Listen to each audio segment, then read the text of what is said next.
আউযু বিল্লাহি মিনাশ শাইতানির রাজিম। বিসমিল্লাহির রহমানির রহিম। আলহামদুলিল্লাহি রাব্বিল আলামিন আর রহমানির রহিম। সাল্লাল্লাহু আলাইহি ওয়াসাল্লাম।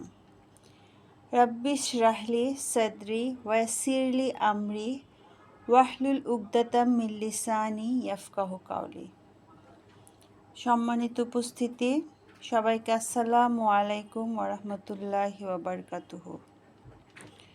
মহান আল্লাহর অশেষ কৃপায় আপনাদের সাথে বসার সুযোগ পেয়েছি, এজন্য আল্লাহর দরবারে শুকরিয়া জ্ঞাপন করছি। শুকর আলহামদুলিল্লাহ। তো আজকে আমাদের আলোচনার বিষয়বস্তু কথা নিয়ে কিছু কথা, পর্ব 2, পবিত্র কোরআন এবং হাদিসের আলোকে আলোচনা। আমরা এর আগেও এই টপিকসটি নিয়ে একবার আলোচনা করেছিলাম, আজকে আরেকটু করব, সেজন্য এই টপিকসটা বেছে নিয়েছি। তো শুরু করছি। আজকে আসলে সারা ঢাকা শহর কি সারা দেশই উত্তাল ওসমান হাদির মৃত্যু নিয়ে। ওনার কথা দিয়ে শুরু করতে যাচ্ছি। এই যে ওসমান হাদি, উনি এত পরিচিতি বা ওনার যে এত তৈরি হলো, মানে এত সম্মান, হ্যাঁ, সারা ওনার যে জানাজারিটা দেখলাম, যে লাখ লাখ মানুষের উপস্থিতি, এরকম জানাজা মনে হয় না এর আগে বাংলাদেশে কারো হয়েছে। উনি এত বেশি পরিচিতি, এত বেশি ওনার কেন আসলো? প্রথমত যে ওনার যে মোটিভেশনাল যে কথাবার্তাগুলা, স্পিচগুলা, এবং তার একটা ইনসাফপূর্ণ কথাবার্তা ছিল তার কথাবার্তার মধ্যে। তাহলে এই যে কথাগুলা তার মুখ দিয়ে যে বের হয়েছে, বের কেন হলো? বের হয়েছে কারণ তার একটা খুব সুন্দর মন ছিল। হ্যাঁ, তার এই সুন্দর মন থেকেই কিন্তু তার এত অ্যাক্টিভিটিসটা আসছে, এবং সে একটা সুন্দর সমাজ সংস্কার, মানে সমাজের একটা সংস্কার নিয়ে তিনি ভাবতেন। তাহলে এই যে কথা, এটা খুব ইম্পর্টেন্ট একটা জিনিস। আসলে আমরা এই ব্যাপারে আসলে আমাদের আরও বেশি জানা প্রয়োজন। পবিত্র কোরআনে আসছে যে একটা ভালো কথা একটা ভালো গাছের মতো, হ্যাঁ, যার মাটিতে যার বদ্ধমূল শিকড় থাকে, আকাশে যার বিস্তৃত শাখা, এবং সবসময় সেই দিয়ে যায় তার ফল আর ফল। সূরা ইব্রাহিমের 24 থেকে 25 নম্বর আয়াত। এটা কোনো কোরআনে কোনো অর্থে অনুবাদে আসছে ভালো কথা, বা কোথাও আসছে কালিমা তাইবার উদাহরণ হিসেবেও আসছে। একটা ভালো কথা একটা ভালো গাছের মতো, এমন গাছ যে গাছটা শিকড় অনেক গভীরে, হ্যাঁ, এবং যেটা হালকা বাতাসে সেটা দুলবে না, তুফানেও টলবে না, এবং সেটা শাখা প্রশাখার বিস্তার অনেক ব্যাপক, এবং সেই গাছ সবাইকে ছায়া দিবে, ফল দিবে, সেখান থেকে সবাই সুবাস পাবে।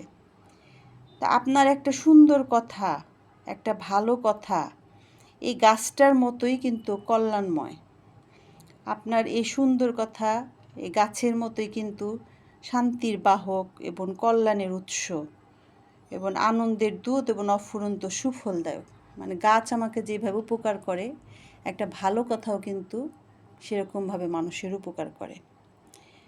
এখন কথার মুখে আমরা যে কথাগুলো বলি, সেটা দুইটা দিক আছে। একটা হলো যে সুন্দর কথা, আর একটা হচ্ছে অসুন্দর কথা। আবার একটা হচ্ছে ভালো কথা, আর একটা হচ্ছে মন্দ কথা। এখন সুন্দর কথাটা কি? সুন্দর কথা হচ্ছে সুন্দরভাবে কথা বলা, ভালো কথা বলা, সদালাপ বা মিষ্টি কথা বলা, যে কথাটা আমার প্রিয়, হ্যাঁ, প্রিয় বাক্য, হ্যাঁ, যে কথার মধ্যে মঙ্গলকামিতা আছে, যে কথার মধ্যে উপদেশ আছে, যে কথার মধ্যে কাজের কথা আছে, যে কথা শুনতে ভালো লাগে, শ্রুতি মাধুর্য ভরা, হ্যাঁ, স্বচ্ছ কথা, সুস্পষ্ট কথা, অর্থবহ কথা, এলোমেলো কথাবার্তা না, যে কথার একটা মিনিং থাকবে, একটা উদ্দেশ্য থাকবে, হ্যাঁ, সেই কথাগুলোকে আমরা সুন্দর কথা বলি। এবং যারা এভাবে সুন্দর করে কথা বলেন তাদেরকে আমরা সুবক্তা বলি, সুভাষী বলি, মিষ্টভাষী বলি, হ্যাঁ, সুস্পষ্টভাষী বলি।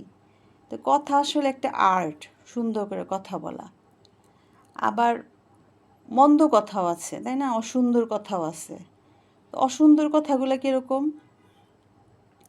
অসুন্দর কথাগুলো হচ্ছে যেমন কটু কথা বলা, কটূক্তি করা, মানুষকে কটু বাক্য, খারাপ বাক্যে কথা বলা, হ্যাঁ, বা খারাপ ভাষা ব্যবহার করা, কড়া কথা বলা, মুখের উপর কথা বলা, হ্যাঁ, তারপরে নিন্দা করা, পরনিন্দা করা, তারপরে যে গীবত করা, তারপরে খোঁটা দিয়ে কথা বলা, কষ্ট দিয়ে কথা বলা, বাজে কথা বলা, গালি দেওয়া, অভিশাপ দেওয়া, অশ্লীল ভাষায় কথা বলা, কটাক্ষ করে কথা বলা, উপহাস করা, তিরস্কার করা, বকাঝকা করা, ধমক দেওয়া, তারপরে কথাবার্তার মধ্যে খুব চটুপাট দেখানো যে আমি একটা বিশাল বড় কিছু একটা হয়ে গেছি, খুব অহংকার সুলভ কথাবার্তা বলা, হ্যাঁ, আবোল তাবোল কথা বলা, ঘ্যান ঘ্যান করা। অনেক আছে যে দেখবেন যে বাসায় একই কথা বারবার বলতে থাকে, তখন মাথায় খুব হ্যামারিং সৃষ্টি হয়।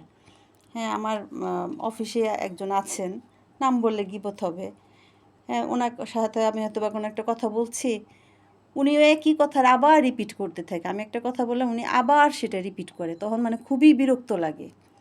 মানে আমি দেখা যাচ্ছে তাকে খুব পরিষ্কারভাবে বোঝাচ্ছি, কিন্তু সে কথাটা শুনে সে আবার সে প্রবলেমের কথাটা শুরুতে নিয়ে আসে। এই যে বারবার পেঁচানো কথাগুলা, এই কথাগুলো আসলে খারাপ কথা। তারপরে যে অশালীন কথাবার্তা বলা, কারো কথাবার্তার মধ্যে বাজে অশালীন কথাবার্তা চলে আসছে, তখন দেখবেন যে নিজের কাছে লজ্জা লাগে অশালীন কথাবার্তা বলে, বা কাউকে অপবাদ দেওয়া, বা কুরুচিপূর্ণ ইতর ভাষায় কথা বলা। তাহলে এইগুলো হচ্ছে আসলে অসুন্দর কথা বা মন্দ কথা, এগুলো হচ্ছে কথার কালিমা। হ্যাঁ, তাহলে এই অসুন্দর কথা, বাজে কথা, এগুলো আসলে আমাদের ত্যাগ করতে হবে, এগুলা বলা যাবে না। হ্যাঁ, এই মন্দ কথাগুলো আসলে কারোই শুনতে ভালো লাগে না, সবাই কিন্তু সুন্দর কথা শুনতে পছন্দ করে। তাহলে এই খারাপ কথাগুলো আমাদেরকে আসলে ছাড়তে হবে, কারণ খারাপ কথায় আসলে কোনো লাভ নাই, খারাপ কথায় কিন্তু ক্ষতি। হ্যাঁ, এবং এতে শুধু ক্ষতি আছে, পাপ, সে খারাপ কথা থেকে পাপও হয়। এবং একটা কথার তীর, যে যেমন কথার তীর একবার তীরের মতো, কথা হচ্ছে তীরের মতো, আপনি ওটা মুখ দিয়ে একবার বের করলে ওটা আর ফিরে আসে না। হ্যাঁ, এটা তীর ছুঁড়লে যেমন তীর কোথাও গিয়ে সেটা আঘাত করবে, তেমনি কথার আঘাত সেরকম তীরের মতো, এটা একবার মুখ থেকে বের হয়ে গেলে আপনি শত চেষ্টা করেও সেটা কিন্তু ফিরাতে পারবেন না।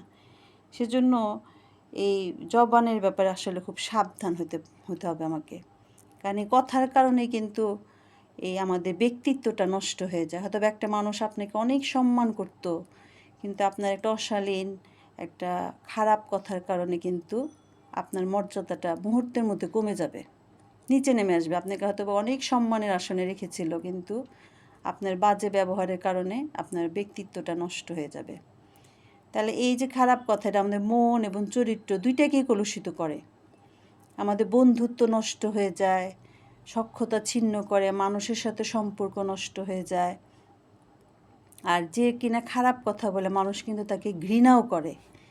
হ্যাঁ, তাকে তুচ্ছ জ্ঞান করে, তার থেকে দূরে দূরে থাকে, তার কাছে কেউ ঘেঁষতে চায় না।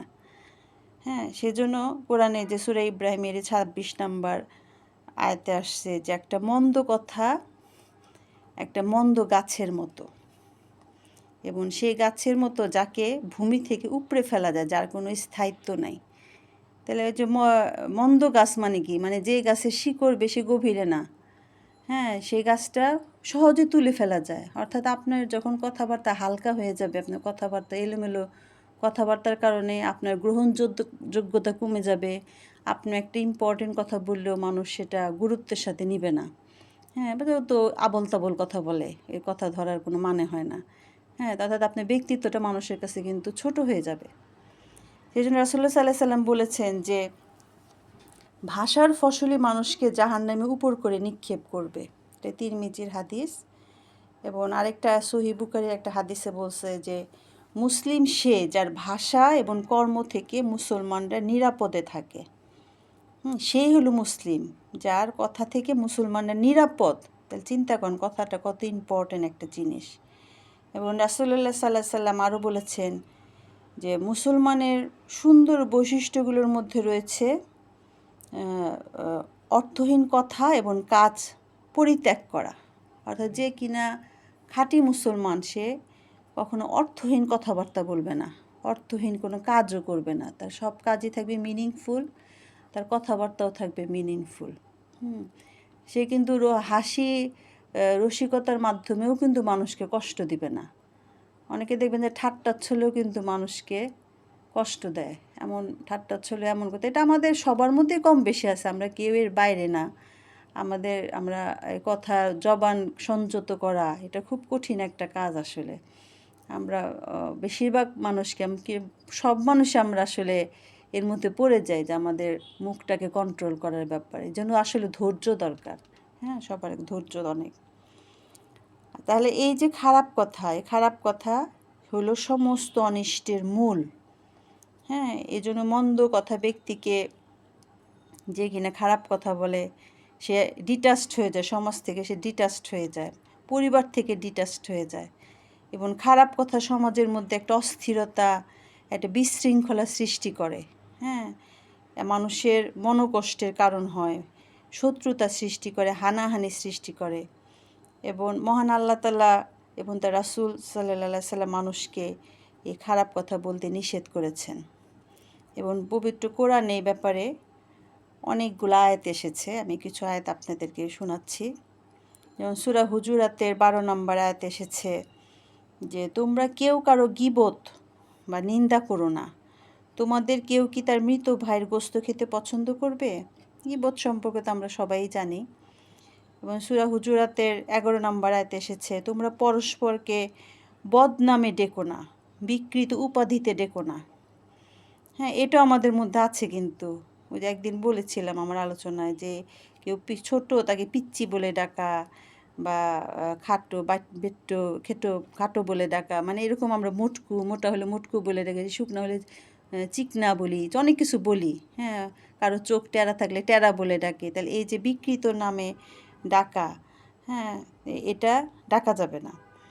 তারপরে সূরা হুজুরাতের 11 নম্বর আয়াতে আসছে যে, হে ঈমানদাররা, তোমাদের পুরুষরা অপর পুরুষদের এবং নারীরা অপর নারীদের উপহাস করো না, কারণ তারা উত্তম হতে পারে।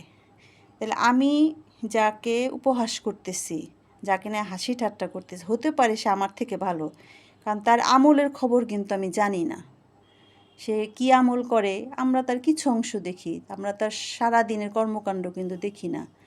এমন হতে পারে যে সে আমার থেকে অনেক বেশি আমলদার, তাকে দেখে মনে হচ্ছে পাপী, কিন্তু আসলে সে আল্লাহর একজন প্রিয় বান্দা। সেজন্য আরেকজনকে উপহাস করা যাবে না। তারপরে সূরা আহজাবের 58 নম্বর আয়াতে আসছে, যারা নিরপরাধ মুসলিম নারী ও পুরুষের ঘাড়ে মিথ্যা অপবাদ চাপিয়ে দেয়, তাদের কষ্ট দেয়, তারা আসলে নিজেদের ঘাড়েই চাপিয়ে নেয় বিরাট পাপের বোঝা। এটা তো এখন আমাদের সমাজে ভীষণ রকমের চর্চা হচ্ছে, একজন আরেকজনের কাদা ছুড়াছুড়ির শেষ নাই। আমরা মানে সত্যতা যাচাই বাছাই না করেই একজন আরেকজনের সম্পর্কে প্রকাশ্যে বলে ফেলতেছি, সেটা করছে, সেটা করছে। গুজব কিন্তু আমাদের সমাজে এখন ব্যাপকভাবে বিস্তৃতি লাভ করেছে। তারপরে সূরা বাকারার 263 নম্বর আয়াতে আসছে যে, দান করার পর খোঁটা দিয়ে কষ্ট দেওয়ার চাইতে কোমল কথা বলে ক্ষমা যে বিদায় নেওয়া উত্তম। আপনি দান করলেন 1 লাখ টাকা দিয়ে, তারপরে সারা জীবন যদি খোঁটা দেন, ওই যে আমি দিয়েছিলাম, নাহলে তো তোমার অবস্থা খারাপ হয়ে যেত, সারা জীবন খোঁটা দিলেন, ওটা খারাপ। ওর থেকে আমি যদি তার সাথে ভালো ব্যবহার করি, একটু সুন্দর ব্যবহার করি, সেটা সেই দানের থেকে উত্তম। তাহলে ওই যে আমরা যে বলি যে দান সৎকার ব্যাপারে আমরা অনেক বেশি কথা বলি, বেশি বেশি দান করো দান করো। আমি দান করার নাই বা করলাম, আমি যদি মানুষের সাথে অ্যাটলিস্ট ভালো ব্যবহার করি, ভালো কথা বলি, সেটাই আমার জন্য অনেক বড় দান, ওই টাকা পয়সা দেওয়ার থেকে অনেক বড় দান। তারপর সূরা নিসার 148 নম্বর আয়াতে বলছেন, মানুষ মন্দ কথা বলে বেড়াক, আল্লাহ তা পছন্দ করেন না। ওই যে বললাম যে এখন আমাদের সমাজে এটা অনেক বেশি। হ্যাঁ, মানুষ মানুষের সম্পর্কে কথাবার্তা বলে। তাই পিতামাতার সাথে আচরণের ব্যাপারে বলা হয়েছে যে, তোমরা তাদেরকে পর্যন্ত বলো না এবং ধমক দিয়ে কথা বলো না। হ্যাঁ, বাবা মা বৃদ্ধ হয়ে গেলে সন্তানরা সন্তানদের ব্যাপারে বলেছে যে তোমরা তাদের সাথে শব্দটাও করো না, হ্যাঁ, তাদেরকে ধমক দিয়ে কথা বলো না। তারপরে সূরা সফের 2 নম্বর আয়াতে আসছে যে হে ইমানদাররা, তোমরা এমন কথা কেন বলো যা তোমরা করো না। যদিও এখন কথা নিয়ে কথা বলতেছি, অনেক কিছু মানি না, তারপরেও জানাচ্ছি, আসলে নিজে জানছি এবং আপনাদেরকে জানছি। আমরা নিজেরা পরিশুদ্ধ হওয়ার চেষ্টা করব এবং যারা শুনছেন আমরা সবাই যেন পরিশুদ্ধ হওয়ার চেষ্টা করি। তারপরে যে সূরা হাজের 30 নম্বর আয়াতে আসছে যে মিথ্যা কথা বলা থেকে আত্মরক্ষা করো। তারপরে সূরা কফের 18 নম্বর আয়াতে আসছে যে আমরা যে কথাবার্তাগুলি বলি সে কথাগুলো কিন্তু রেকর্ড হচ্ছে। আমাদের গলার কাছে একজন ফেরেশতা থাকেন শুধুমাত্র আমাদের কথা রেকর্ড করার জন্য। হ্যাঁ, কাজে কথার ব্যাপারে সাবধান থাকতে হবে। তারপরে কথার ব্যাপারে আরেকটা কথা আছে যে মিথ্যাবাদীদের কাছে কখনো নত হওয়া যাবে না। যারা কথায় কথায় মিথ্যা কথা বলে তাদেরকে তোষামত করা যাবে না। হ্যাঁ, তারপরে সূরা কলমের 10 থেকে 13 নম্বর আয়াতে আসছে যে মিথ্যা শপথ করা, গীবত করা, চগলখড়ি করা, পরনিন্দা করা, হ্যাঁ, যারা ঝগড়া করে, হিংস্র স্বভাবের, তাদের ব্যাপারে কথা আসছে। তারপরে সূরা হুমাজায় আসছে যে ধ্বংস এমন প্রত্যেক ব্যক্তির জন্য যে মানুষকে ধিক্কার দেয় এবং মানুষের নিন্দা করে বেড়ায়। খুবই ভয়ঙ্কর কথা, মানুষকে ধিক্কার দেওয়া যাবে না, নিন্দা করা যাবে না। আচ্ছা, এটা তো আমরা কোরআনের কথা শুনলাম এবং রাসূলুল্লাহ সাল্লাল্লাহু আলাইহি সাল্লাম এই খারাপ কথা বা মন্দ কথা সম্পর্কে কি বলেছেন। হাদিসে আসছে যে মুমিন সে নয় যে উপহাস করে, অভিশাপ দেয়, অশ্লীল ভাষায় কথা বলে এবং যে বাচাল। চারটা জিনিসই কিন্তু খুবই বদ অভ্যাস। মানুষকে উপহাস করা খুবই খারাপ, তারপরে অভিশাপ দেওয়া, তারপরে অশ্লীল ভাষায় কথা বলা, আর একটা হলো বাচাল, অতিরিক্ত বেশি কথা বলা। বেশি কথা বললে মানুষের গুরুত্ব কমে যায়। তারপরে আরেকটা হাদিসে আসছে যে কোনো কটুভাষী জান্নাতে প্রবেশ করবে না। আপনি অনেক আমল করতেছেন, নামাজ পড়েন, হজ করেন, দান খয়রাত করেন, কিন্তু আপনার ব্যবহার খুবই খারাপ, আপনার কথাবার্তায় মানুষজন তিক্ত হয়ে যায়, হ্যাঁ, তাহলে আমার আমলগুলোই নষ্ট হয়ে যাবে। তারপরে বুখারী হাদিসে আসছে যে মুসলমানকে গালি দেওয়া ফাসিকি। তারপরে সহি মুসলিমে আসছে মুসলমান ভাইকে হেয় করাই পাপী হবার জন্য যথেষ্ট। তারপরে বুখারী শরীফের হাদিসে আসছে, এটা কোরআনেও আসছে যে তোমরা অনুমান করে কথা বলো না, কারণ অনুমান হচ্ছে জঘন্যতম মিথ্যা কথা। অনুমান করে আমরা অনেক কথা বলি, সবাই বলি, হ্যাঁ, আমিও এর মধ্যে পড়ি। আমরা অনুমান করে অনেক কথা বলি, অনুমানের কথা খুবই খারাপ। তারপরে মুসলিম শরীফে আরেকটা হাদিস আসছে যে মুসলমানের ভাই, সে তার ভাইকে কখনো অপমানিত করবে না। তারপরে তিরমিজি শরীফে আসছে যে তোমার ভাইয়ের বিপদে আনন্দ প্রকাশ করো না। তারপরে বুখারী শরীফ হাদিস আছে মিথ্যা বলা এবং মিথ্যা সাক্ষ্য দেওয়া দুইটাই কবিরা গুনাহ। আর সহিহ বুখারীর আরেকটা হাদিস আসছে যে যার মধ্যে 4টি স্বভাব আছে সে মুনাফিক। একটা হচ্ছে আমানত রাখলে খেয়ানত করে, কথা বললে মিথ্যা বলে, অঙ্গীকার করলে ভঙ্গ করে, আর বিবাদ করলে গালিগালাজ করে। তাহলে মুনাফিক আমরা চিনবো এভাবে যে তার মধ্যে এই জিনিসটা আছে, আমরা বুঝবো যে সে মুনাফিক। সেটা হচ্ছে আমানতের খেয়ানত করা, অঙ্গীকার করলে ভঙ্গ করা, মিথ্যা কথা বলা, আর ঝগড়া লাগলে গালিগালাজ করে। এরকম কথা না আরও অসংখ্য হাদিস আছে, অসংখ্য। তাহলে কথার ইম্পর্টেন্সটা কত বেশি আমরা কিছুটা হলে বুঝতে পারছি। তাহলে এই যে খারাপ কথা, এটা কেন খারাপ? হ্যাঁ, এই খারাপ কথার কিন্তু হাত পা আছে। মানে একটু বোঝানোর জন্য বলতেছি যে হাত পা আছে, জীবন আছে। একটা খারাপ কথা রোগ জীবাণুর মতো। হ্যাঁ, রোগ জীবাণু যেমন রোগ ছড়ায়, তেমনি একটা খারাপ কথা একটা সমাজকে ধ্বংস করে দেয়। এবং আমাদের সমাজে নারী পুরুষ অনেকেই মন্দ কথা বলে এবং মন্দ কথার অভ্যাস আমাদের অনেকের মধ্যে আছে। তাই না? এই অভ্যাসগুলো তো আসলে আমাদের আছে, সবার মধ্যে আছে কম বেশি। হ্যাঁ, তাহলে এটা যে কতটা খারাপ সেটা তো আমরা, যেমন রোগ জীবাণু যেখানে কিলবিল করে সেখানে কিন্তু মানুষরা রোগাগ্রস্ত হয়, তেমনি সমাজে মানুষ যখন খারাপ কথা বলে, আপনি যখন একজনের সম্পর্কে খারাপ কথা বলবেন, পরিবেশটাই কিন্তু নষ্ট হয়ে যাবে। হয়তোবা সেই মানুষটাকে আপনি আগে ভালো জানতেন, তারপর আপনি তার গীবত করলেন, বাস তার সাথে আপনার রিলেশনটা কিন্তু হালকা হয়ে গেল। ও সে আমার সম্পর্কে এই কথা বলছে, বাস আগে যেভাবে আপনি তাকে ট্রিট করতেন এরপরে কিন্তু সেভাবে ট্রিট করবেন না। তাহলে এই যে সমাজের মধ্যে একটা অশান্তি চলে আসে, শুধু সমাজ না, পরিবারের মধ্যে, সমাজের মধ্যে, পাড়া প্রতিবেশী, সব জায়গাতেই। তাহলে এই খারাপ কথাটা, তাহলে এটার অপকারিতাটা কি কি? একটা হচ্ছে যে খারাপ কথায় মানুষ অসন্তুষ্ট হয়, মনে কষ্ট পায়। তারপরে আমাদের পারস্পরিক একটা ঘৃণা বিদ্বেষ সৃষ্টি হয়। তারপর সম্পর্ক নষ্ট হয়। তারপরে আত্মীয়তার সম্পর্ক নষ্ট হয়ে যায় কথার কারণে।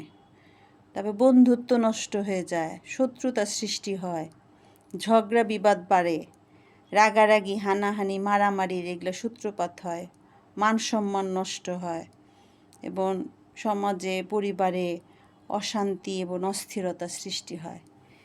তাহলে খারাপ কথা তাহলে কতটা খারাপ, হ্যাঁ, আমরা এই যে এখন বুঝতে পারতেছি যে কতটা খারাপ।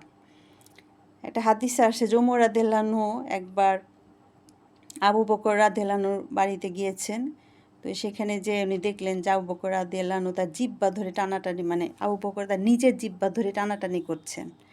হ্যাঁ, তখন ওমর রাদিয়াল্লাহু থেকে জিজ্ঞেস করলেন যে তিনি এমন কেন করতেছেন?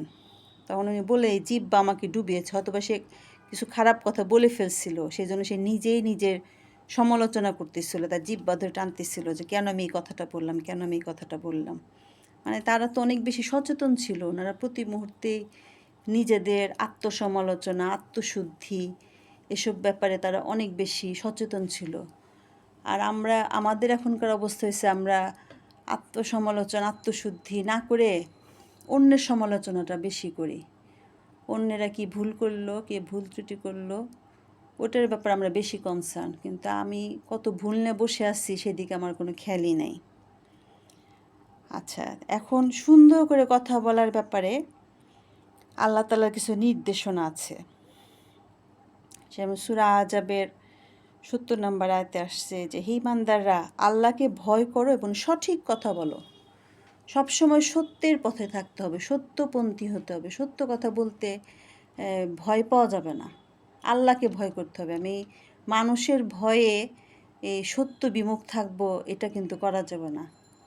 এই যে ওসমান হাদি, হ্যাঁ, কাউকেও কিন্তু সে ভয় করতো না, সে কিন্তু সত্যের পক্ষে ছিল, সত্য কথা বলতো। তাহলে এগুলো আমাদের শিখতে হবে, সত্য বলা শিখতে হবে। তারপরে সূরা বাকারার ৮৩ নম্বর আয়াতে আসছে যে মানুষের সাথে ভালো কথা বলো, সুন্দর কথা বলো। তারপরে সূরা বনী ইসরাইলে আসছে যে তাদের সাথে দয়া, সহানুভূতি, এটা পিতামাতার ব্যাপারে আসছে যে দয়া, সহানুভূতি এবং নম্রভাবে কথা বলো, সফট করে কথা বলো পিতামাতার সাথে। তারপরে বনী ইসরাইলের ২৩ নম্বর আয়াতে আসছে যে সম্মানের সাথে কথা বলো, মানুষকে সম্মান দিয়ে কথা বলতে হবে। হ্যাঁ, অসম্মান করে কথা, যেই হোক না কেন, যে পজিশনের লোকই হোক না কেন, তাদের সাথে আপনি যদি একটা রিক্সাওয়ালার সাথে কথা বলেন, এই রিক্সা, এই রিক্সা, এইভাবে মানে একটা বাজেভাবে তাকে সম্বোধন করে ডেকে ওখানে যা, অনেকে তো তুই তুই করে বলে যে ওখানে যা, ওখানে যাব, মানে এই যে আমরা নিচু শ্রেণী বা কাজের লোক তাদের সাথে খুব অশালীন আচরণ করি, কিন্তু এটা কিন্তু ঠিক না। প্রত্যেকের একটা নিজস্ব আত্মসম্মান বোধ আছে সবারই, তাকে সে সম্মানটা দিতে হবে আসলে। তারপরে সূরা আহজাবের ৩২ নম্বর আয়াতে আসছে যে স্পষ্ট এবং সোজাসুজি কথা বলো, স্পষ্টভাষী হতে হবে। হ্যাঁ, স্ট্রেট ফরওয়ার্ড, সম্মান দিয়ে কথা বলতে হবে। তারপরে যারা অজ্ঞ, মূর্খ, তাদের সাথে তর্কে লিপ্ত হওয়া যাবে না। হ্যাঁ, তাদের সেই জায়গাটা আমাকে স্থান ত্যাগ করতে হবে, এটা সূরা নিসায় আসছে। তারপরে যে সূরা নিসায় আসছে যে কেউ যখন তোমাকে সৌজন্যমূলক সালাম, মানে সম্ভাষণ করবে, সালাম দেবে, প্রত্যুত্তরে তুমি তার থেকে ভালো সম্ভাষণে সেটা উত্তর দিবে, কিংবা কমপক্ষে ততটুকু দিবে। হ্যাঁ, যে সালামের ব্যাপারে আমাদেরকে সচেতন হতে হবে। আপনাকে কেউ যদি সালাম দেয়, অনেকে দেখবেন যে উত্তর নেয় না ঠিক মতো। বসকে হয়তো বা পিয়ন সালাম দিল, সে খালি একটু মাথা ঝুঁকে চলে যায়। সালামের উত্তর তো মাথা ঝুঁকানো না, সে আপনাকে এত সুন্দর করে সালাম দিল, আপনি উত্তর দেন ওয়ালাইকুম সে যদি আসসালামু আলাইকুম বলে, আপনি বলবেন ওয়ালাইকুম আসসালাম। মিনিমাম এতটুকু বলতে হবে, বা তার থেকে বেশি, ওয়ালাইকুম আসসালাম ওয়া রাহমাতুল্লাহ। হ্যাঁ, এরকম যে আমাকে সালামের উত্তর দিতে হবে। এগুলো হচ্ছে আল্লাহ তাআলার নির্দেশনা, কোরআনের নির্দেশনা। তাহলে এই যে সুন্দর করে কথা বলা, সুন্দর করে কথা বলা, এটা মানুষের যতগুলা গুণ আছে তার মধ্যে এটা হচ্ছে একটা শ্রেষ্ঠতম গুণ, যে কিনা মানুষের সাথে ভালো ব্যবহার করে, সুন্দর করে কথা বলে, মানুষকে সম্মান দিয়ে কথা বলে। এবং আমাদের প্রিয় নবী মহানবী সাল্লাল্লাহু আলাইহি সাল্লাম ছিলেন শ্রেষ্ঠতম সুভাষী, তাই না? তার কথাবার্তা মানুষের হৃদয় স্পর্শ করে যেত, তার কথা শুনলে শ্রোতার মনের কষ্ট দূর হয়ে যেত, তাদের মুখে হাসি ফুটত। এবং তিনি কখনো মন্দের জবাবে মন্দ বলেন নাই, তিনি সবসময় মন্দ কথার জবাবে সুন্দর কথা বলতেন।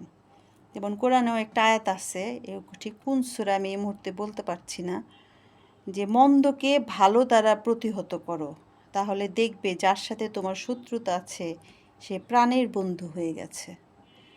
সে একজন আপনার সাথে খুব খারাপ ব্যবহার করতেছে, বাট আপনি যদি তার সাথে ভালো ব্যবহার করেন তখন দেখবেন যে সে অনুতপ্ত হয়ে ঠিক হয়ে যাবে, যে আমি তার সাথে এত খারাপ অ্যাটিটিউড করলাম আর সে আমার সাথে এত ভালো ব্যবহার করলো, সে তখন এমনি চেঞ্জ হয়ে যাবে। তাহলে এই ভালো কথা, সুন্দর কথার কিন্তু অনেক সুফল আছে। তার জ্বলন্ত প্রমাণ কিন্তু আমাদের রাসূলুল্লাহ সাল্লাল্লাহু আলাইহি সাল্লাম, তাই না? উনি এত অল্প সময়ের মধ্যে একটা অন্ধকারাচ্ছন্ন সমাজকে পরিবর্তন করে ইসলামের আলোকে আলোকিত করে দিয়েছেন, শুধুমাত্র তার চারিত্রিক মাধুর্যতার কারণে। তার সুন্দর ব্যবহার, তার ধৈর্য, তার এই গুণাবলী দেখেই কিন্তু মানুষ বেশি আকৃষ্ট হয়েছে, তার সুন্দর ব্যবহারের জন্য, তার আখলাকের জন্য, ভালো চরিত্রের জন্য মানুষ দলে দলে ইসলাম গ্রহণ করেছে। তার স্বভাব যদি খারাপ হতো, কটাক্ষ হতো, তাহলে কিন্তু মানুষ ইসলামের পথে আসতো না। তাহলে দিন প্রচারের জন্য এটা কিন্তু খুবই ইম্পর্ট্যান্ট একটা জিনিস, যে আপনাকে ভালোভাবে কথা বলতে হবে মানুষের সাথে, বলতে হবে এবং মানুষের কথা মনোযোগ দিয়ে শুনতেও হবে। খালি এককভাবে বলে গেলে হবে না, কেউ কিছু বললে সেটারও গুরুত্ব দিতে হবে। তাহলে এই যে পৃথিবীতে যত আদর্শই প্রচারিত হয়েছে সেটা কিন্তু সুন্দর কথা দিয়েই, হ্যাঁ, এবং অসুন্দর কথা দিয়ে কিন্তু কখনো কোনো কিছু প্রতিষ্ঠা করা যায় না, তাই না? খারাপ কথাতে কিন্তু কোনো কিছু টিকে থাকে না। এবং বিশ্বের সব ভালো কাজে মানুষের এই যে আমাদের যে বিগত সরকারের যে কলাপস করলো, তার কিছু এলোমেলো কথার কারণেই কিন্তু আরও বেশি জিনিসটা জোরালো হয়ে গেছে। এটা আমরা সবাই জানি, তার কথাবার্তা একটু অসংলগ্ন ছিল, এলোমেলো কথা বলতো। তাহলে এই তার কথা কিন্তু তার অনেক ক্ষতি করেছে। তার তার কথাবার্তাগুলো যদি একটু ভালো হতো তাহলে কিন্তু আমার মনে হয় যে এত বেশি হতো না। ওনার কথাবার্তা খুব অশালীন কথাবার্তা ছিল। তাহলে এই বিশ্বের সব ভালো কাজ কিন্তু মানুষের মন জয় করেই করতে হয়, এবং মানুষের মন জয় করার জন্য সুন্দর কথার কিন্তু কোনো বিকল্প নাই। এবং যে একটু আগে বললাম যে যে হাত পা আছে, যে কথা বললাম যে সুন্দর কথারও হাত পা আছে, জীবন আছে। সুন্দর কথার মধ্যে শর্করার শক্তি আছে, ভিটামিনের শক্তি আছে, আমিষের পুষ্টিগুণ আছে। একটা সুন্দর কথায় রোগ জীবাণু ধ্বংসের ওষুধও আছে। এটা অ্যান্টিবায়োটিকের মতো কাজ করে একটা ভালো কথা, হ্যাঁ, এবং যেটা কিনা অফুরন্ত ফল দেয় মানুষকে। আপনি যখন কারোর সাথে একটা ভালোভাবে কথা বলবেন তাহলে তার মনের কষ্ট দূর হয়ে যাবে। সে অথবা খুব কষ্টে ছিল, তার কষ্টটা চলে যাবে, তার হতাশা চলে যাবে, তার নিরাশা চলে যাবে, তার দুশ্চিন্তা চলে যাবে, তার মনটা খুশি হয়ে যাবে, মনটা তৃপ্ত হয়ে যাবে, সন্তুষ্ট হয়ে যাবে, তার মনটা জাগ্রত হয়ে যাবে, তার বিবেক জাগ্রত হবে, তার আবেগ, উৎসাহ, উদ্দীপনা এগুলো সৃষ্টি হবে, তার রাগ কমে যাবে, শত্রুতা দূর হয়ে যাবে, বন্ধুত্ব তৈরি হবে, সুসম্পর্ক তৈরি হবে, হ্যাঁ, তার প্রতি আপনার একটা ভক্তি, শ্রদ্ধা, বিনয় সৃষ্টি হবে, একটা স্নেহ ভালোবাসার বন্ধন সৃষ্টি হবে, হানাহানি, রাগারাগি এগুলা কিন্তু মিটে যাবে। তাহলে দেখেন একটা ভালো কথার কত গুণ। তাহলে আমরা কেন ভালো কথা বলবো না, কেন সুন্দর কথা বলবো না? সেজন্য আমাদেরকে সুভাষী হতে হবে। সুভাষী হতে হলে আমাদের কী করতে হবে?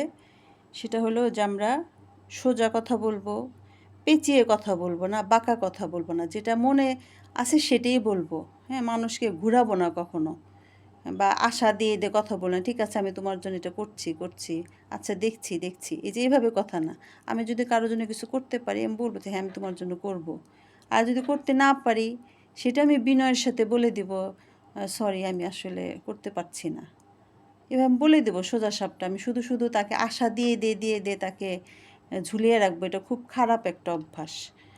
হ্যাঁ, তারপরে হলো যে সহজ করে কথা বলতে হবে, কমপ্লেক্স করে না। হ্যাঁ, ভাষার জটিলতা এটা পরিহার করতে হবে। তারপরে সব সব ধরনের বাজে কথা, অসুন্দর কথা এগুলো পরিহার করতে হবে। যেমন রাসূলুল্লাহ সাল্লাল্লাহু আলাইহি সাল্লাম বলেছেন যে তোমার ভাইয়ের সাথে হাসি মুখে কথা বলাও একটা দান। দানের সাথে মানে সমতুল্য একটা ভালো কথা। তারপর হলো যে প্রিয় কোমল ভাষায় কথা বলা। আল্লাহ তাআলা তার প্রিয় নবীকে বলেন যে এটা আল্লাহরই দয়া যে তুমি তাদের প্রতি কোমল, তা না হলে তুমি যদি তাদের প্রতি কঠোর হতে তাহলে তারা তোমার নিকট থেকে সরে পড়তো। এটা সূরা আলী ইমরানের ১৫৯ নম্বর আয়াত। ওই যে যেটা বললাম যে আল্লাহ সাল্লাহ সাল্লাম যে দিন প্রতিষ্ঠা করছেন তার সুন্দর আখলাকের কারণে। হ্যাঁ, আল্লাহ তাআলাই কোরআনে সেটা উল্লেখ করে দিয়েছে যে তুমি তাদের প্রতি কোমল ছিলে, তাদের সাথে নম্র ছিলে, বিনয়ী ছিলে। তুমি যদি সেটা না হতে তাহলে তারা তোমার থেকে দূরে সরে যেত। কোরআনে এই আয়াতটা চলে আসছে। হ্যাঁ, তারপরে যে কথাবার্তায় যে সুন্দর শব্দ চয়ন এগুলা ঠিক করা, আর মানুষের ভালো কথা বলা, তার কল্যাণের কথা বলা, হ্যাঁ, আজে বাজে কথা পরিত্যাগ করা, তারপরে কথার জড়তা পরিত্যাগ করা। যেমন এটার জন্য একটা দোয়া আছে, আমি যেমন আমরা আলোচনার শুরুতেই যেটা বলি, মুসা আলাইহিস সালামও এই দোয়াটাই করতেন যে রব্বি ইশরাহ লি সাদরি ওয়াসির লি আমরি, সেই দোয়াটা। মুসা আলাইহিস সালাম কিন্তু তোতলা ছিলেন, উনি কিন্তু এই দোয়াটা পড়ার কারণে কিন্তু ওনার এই তোতলামিটা চলে গিয়েছিল। এটা খুব ভালো একটা দোয়া, আমরা এই দোয়াটা পড়বো সবসময়, মুখের জড়তাটা চলে যাবে। তারপরে যে বিশুদ্ধ কথা বলা, শুদ্ধ ভাষায় কথা বলা, এবং কথাবার্তার মধ্যে মানুষের প্রশংসা করতে হয় একটু, কিন্তু প্রশংসা মানে যে চাটুকারিতা না, হ্যাঁ, তোয়াজ করা বা চাটুকারিতা সেটা না, মানে যে প্রশংসা পাওয়ার যোগ্য তাকে অবশ্যই প্রশংসা করব। তারপরে কৃতজ্ঞতা প্রকাশ করা, যে আপনার উপকার করছে তার প্রতি কৃতজ্ঞ থাকতে হবে, তার প্রতি কৃতজ্ঞতা প্রকাশ করতে হবে। কারণ রাসূলুল্লাহ সাল্লাল্লাহু আলাইহি ওয়াসাল্লাম বলেছেন যে ব্যক্তি মানুষের কৃতজ্ঞতা প্রকাশ করে না সে আল্লাহর প্রতিও কৃতজ্ঞ হয় না। খুব স্বাভাবিক, তাই না? তারপরে মানুষকে ভালো পরামর্শ দেওয়া, উপদেশ দেওয়া, তারপরে মানুষের জন্য দোয়া করা, তাদের শুভ কামনা করা, হ্যাঁ, তারপরে বিতর্ক পরিহার করা। ওই যে বললাম যে অজ্ঞদের সাথে তর্ক করা যাবে না। হ্যাঁ, তারপরে বলুন কম শুনুন বেশি। আমরা বেশিরভাগ মানুষ বলতে পছন্দ করি, শুনতে খুব একটা পছন্দ করি না। দুইটাই ব্যালেন্স করে চলতে হবে, শুনতেও হবে। তবে অর্থহীন কথাবার্তা এগুলো বলা যাবে না, একটা অর্থপূর্ণ কথা বলতে হবে। আর সবচেয়ে বেশি যেটা করতে হবে যে আমাদের পরনিন্দা এটা ত্যাগ করতে হবে, এটাই আমাদের সবচেয়ে বড় সমস্যা, গীবত করা। আর যে শ্রোতা তাকে কখনো বিদ্রূপ, উপহাস, ঠাট্টা, তিরস্কার এগুলো করা যাবে না। তারপরে যে বেশি কথা বলা, অনর্গল কথা বলা, এটা দেখবেন যে যারা বেশি কথা বলে মাথা ধরে যায়। হ্যাঁ, তারপরে মানুষকে গালি দেওয়া এগুলা ত্যাগ করতে হবে। আর সবসময় পজিটিভ কথা বলতে হবে, উৎসাহমূলক কথা বলতে হবে, ভালো কথা বলতে হবে, যেন মানুষ একটু মোটিভেটেড হয়, মানুষ যেন একটু উদ্যমী হয়। নেগেটিভ কথাবার্তা বলা এটা খুব খারাপ, মানুষকে কিন্তু হতাশ করে দেয়। হ্যাঁ, আরে তোমার এতে কিচ্ছু হবে না, তুমি কিচ্ছু পারো না, এরকম কথা বলা যাবে না। হ্যাঁ, তুমি পারো, তুমি চেষ্টা করো, তুমি আরও পারবে, আরও ভালো করতে পারবে। আচ্ছা, তারপরে যে রুক্ষ এবং কর্কশ ভাষা পরিহার করতে হবে। আর ওই যে বললাম যে অন্যের দোষ ধরা, এটা খুবই খারাপ জিনিস, অন্যের দোষ ধরা যাবে না, নিজের দোষ খুঁজে বের করতে হবে। তারপরে চেঁচামেচি করা, ঘরের মধ্যে হট্টগোল করা, হ্যাঁ, এগুলো ত্যাগ করতে হবে। তারপরে যে ঘ্যান ঘ্যান করে যে শব্দ, এগুলো পরিহার করা, বারবার কথা রিপিটেশন করা। আর আপনি যদি পুরুষ হয়ে থাকেন তাহলে মেইলি ধরনের কথাবার্তা বর্জন করতে হবে। আর পুরুষ হলে মেইলি কথাবার্তা বর্জন করতে হবে। অনেক পুরুষ মানুষ দেখবেন যে মেয়েদের মতো, এটা আপনার ঠিক মানে দেখলে বুঝতে পারবেন আর কি। আচ্ছা, তারপরে আমি এমনি জাস্ট কয়েকটা উদাহরণ বলতেছি যে আপনি হয়তোবা একটা জিনিস অনেক বেশি জানেন, আপনি বলে ফেলেন, "আমি অনেক বেশি জানি।" আপনি সেটা এভাবে না না বলে যদি বলেন যে, "না, অনেকে আমার চাইতে বেশি জানতে পারে।" হ্যাঁ? এভাবে বলেন। বা কেউ একজন কথা বলতেছে, তো আপনি বলে ফেললেন যে, "আপনি বাজে কথা বলছেন।" এটা না বলে আমরা যদি বলি যে, "আপনার কথাটা যুক্তিসঙ্গত না।" হ্যাঁ? এভাবে বলব। তারপরে আবার এমন অনেক সময় আপনি খুব কাজে ব্যস্ত আছেন, তখন হয়তোবা কেউ আসলো, তখন আপনি বললেন যে, "এই এখন কথা বলার সময় নেই, সময় নেই, আপনি যান, যান, যান।" এভাবে কথা বললাম। আপনি তাকে বিনয়ের সাথে বলেন যে, "আমি আপনার সাথে পরে কথা বলব, আমি এখন একটু ব্যস্ত আছি।" হুম?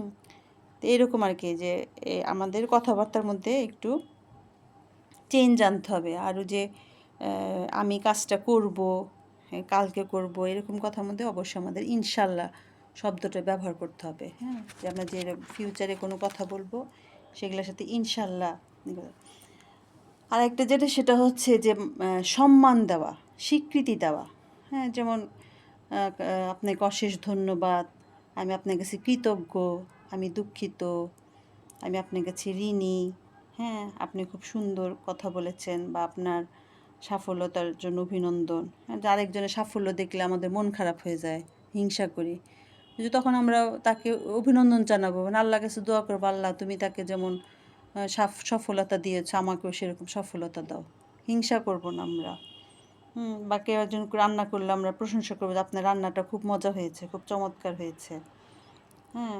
আল্লাহ আপনার মঙ্গল করুক। এই যে কথাবার্তার মধ্যে একটা স্বীকৃতি দেওয়া, একটা সম্মান দেওয়া, সেগুলো আমাদেরকে চেষ্টা করতে হবে। তাহলে এই সুন্দর কথা বলার জন্য, এত সুন্দর কথা বলার জন্য আমাদের কি দরকার? একটা সুন্দর মন দরকার আসলে। মনটা যদি কলুষিত থাকে, আসলে সুন্দর কথা মুখ দিয়ে বের হবে না। সুন্দর কথা বলার জন্য একটা সুন্দর মন লাগে। এখন সুন্দর মন তার এমনি এমনি হবে না। হ্যাঁ, অনেকের বাই নেচার বা পারিবারিকভাবেই থাকে, বংশানুক্রমিকভাবে। কিন্তু আমার মনটা বা পরিবেশের একটা প্রভাব পড়ে মানুষের মনের উপরে, যে সে কোন পরিবেশে বড় হয়। তাহলে তারপরেও আমাকে চেষ্টা করতে হবে সুন্দর মনের জন্য, মনটাকে আরও পরিশুদ্ধ করার জন্য চেষ্টা করতে হবে। সে পরিশুদ্ধ করার জন্য আমাদের কি করতে হবে? সেটা হচ্ছে যে আমাদের অসুন্দরের যে বীজ, সেটা আমাদেরকে অন্তর থেকে ফেলে দিতে হবে, সরিয়ে ফেলতে হবে। তো অসুন্দরের বীজ কোনটা? একটা হচ্ছে যে অজ্ঞতা। হ্যাঁ, আমাদের না জানার কারণেই কিন্তু আমাদের স্বভাবটা এরকম হয়। সেজন্য আমাদের জ্ঞান অর্জন করতে হবে। জ্ঞানের কোনো বিকল্প নাই, এবং জ্ঞানের সবচেয়ে বড় উৎস হচ্ছে আল কোরআন। হ্যাঁ, এবং এছাড়া এরপরে আছে রাসূলুল্লাহ সাল্লাল্লাহু আলাইহি সাল্লামের হাদিস বা সিরাত, এবং অন্যান্য আরও বড় বড় মনীষীদের বই, এগুলো পড়া। হ্যাঁ, তারপরে যে গোঁড়ামি থাকা, আমি হয়তোবা কিছু জানি, ওটা নিয়ে আমি বসে থাকলাম। আমি অনেক জানি, তার কাছ থেকে আমি কী শিখব? ওই মেন্টালিটি থেকে দূরে সরে আসতে হবে। সবার কাছে আমার শিখার আছে, একটা পিয়নের কাছ থেকেও শিখার আছে। এই যে গোঁড়ামি নিয়ে বসে থাকা যাবে না, গোয়ার্তুমি করা, এটার মধ্যে বসে থাকা যাবে না। তারপর মনের ভিতরে যদি হিংসা থাকে, অহংকার থাকে, ঘৃণা থাকে, লোভ লালসা থাকে, কৃপণতা থাকে, নির্দয়তা থাকে, নিষ্ঠুরতা থাকে, হতাশা থাকে, কাঠিন্যতা থাকে, নির্লজ্জতা যদি থাকে, অভদ্রতা থাকে, এই যে খারাপ যে জিনিসগুলা, এইগুলা যদি মনের ভিতরে থাকে, তাহলে কিন্তু আপনার মুখ দিয়ে সুন্দর কথা আসবে না। এগুলো আমাদের মনকে কলুষিত করে দিবে। তাহলে আমাদের এইগুলা থেকে বের হয়ে আসতে হবে, এবং পাশাপাশি আমাদেরকে সুন্দর মনের অধিকারী হওয়ার জন্য যেটা করতে হবে, জ্ঞান অর্জন করতে হবে, নিজের বুদ্ধি বিবেককে কাজে লাগাইতে হবে, ধৈর্য ধরতে হবে, ভালো সঙ্গ, ভালো মানুষের সাথে চলাফেরা করা, হ্যাঁ, এবং কোরআন হাদিসের সংস্পর্শে থাকতে হবে, সত্যের পক্ষে থাকতে হবে, হ্যাঁ, মানুষের প্রতি সহমর্মিতা থাকতে হবে, হ্যাঁ, কৃতজ্ঞতা বোধ থাকতে হবে ভিতরে, শিষ্টতা, শালীনতা, সরলতা, এসব থাকতে হবে, সহনশীলতা থাকতে হবে। তো এরকম যদি আমাদের ভিতরে থাকে, ছোটদের প্রতি স্নেহপরায়ণ থাকতে হবে, বড়দের প্রতি শ্রদ্ধাশীল থাকতে হবে, নম্রতা, অন্যের কল্যাণ কামনা করতে হবে। তো এই জিনিসগুলো আমাদের ভিতরে যখন একটা সুন্দর মনের আমরা অধিকারী হতে পারবো, তখনই কিন্তু আমরা সুন্দরভাবে কথা বলতে পারবো। হ্যাঁ, আপনার অন্তরের বহিঃপ্রকাশিত পাবে আপনার কথাবার্তার মধ্যে। আপনার অন্তর যেমন আপনার মুখ দিয়ে সেরকম জিনিসই বের হবে। অন্তর যদি কলুষিত থাকে মুখ দিয়ে সেই কলুষিত জিনিসই বের হবে। আর অন্তর যদি পরিষ্কার থাকে মুখ দিয়ে তখন পরিষ্কার জিনিসই বের হবে।